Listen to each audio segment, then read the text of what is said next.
masasabi niyo sa mga napanood ninyong yan? Yung first dance kasi namin, parang ako yung nagsabi sa kanya, Siko Lovey, wag natin siyang gawin na parang all slow lang. Siko, lagyan natin siya ng fast. Kasi syempre, para din may energy. Correct so din. that will keep our guests entertained and happy. Hindi yung yung parang umpisa typical. pa lang, gano'n na. Putok agad. agad.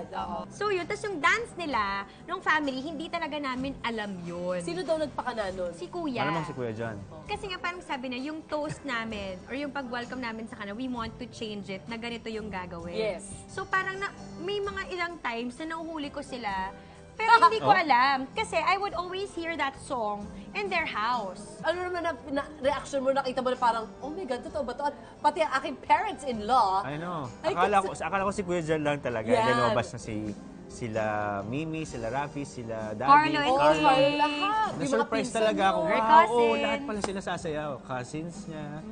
So, na-surprise talaga ako. Hindi ko in-imagine na, sasayaw pala talaga sila. Yung parents mo, I assume hindi naman madaling hatakin yung mga yun para sumayaw. Nag-rehearse lang si Mommy yung bago sila pumasok. Kaya si Kuya Sabi. nasa harapan kasi ginagaya nila si Kuya. At eto na ang bonggang element na wala kaming alam lahat. Hindi. May idea lang, saan at kailan ang honeymoon?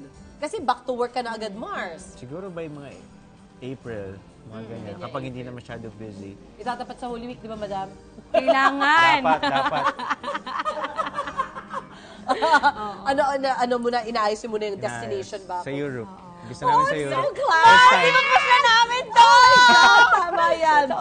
At ang next question naman dyan ay, yung plans you for having a family, right away or would you like to spend some couple time muna? Although may mga kids na rin kayo. Couple time muna, no? Gusto namin mag-enjoy muna as husband and wife. I think siguro we want to spend more time with our two boys. Two boys muna. Kasi parang, siguro sobrang blessed din kasi kami, Mars, na Nathan and Ice, they really get along so well. As in, parang instant din yung naging connection nila. So, we see na parang how they take good care of each other, kung paano sila nagkakasundo. So, parang for us, it's such a blessing. So, it's really an answered prayer na ganon. So, gusto namin, sabi ko naman sa kanya, gusto ko lang ibigay yung time na we are able to create a good foundation with our two boys bago natin sila dagdagan.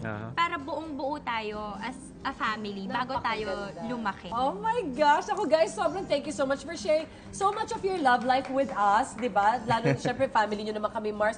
Kahit when you and VJ were just starting out, pupunta-punta na si VJ dito. So, kiniklaim na namin din siya na part ng Mars family, di ba? Kaya to be a part of your wedding. Thank you. Oh, it's such a joy for all of us, and to see you guys married.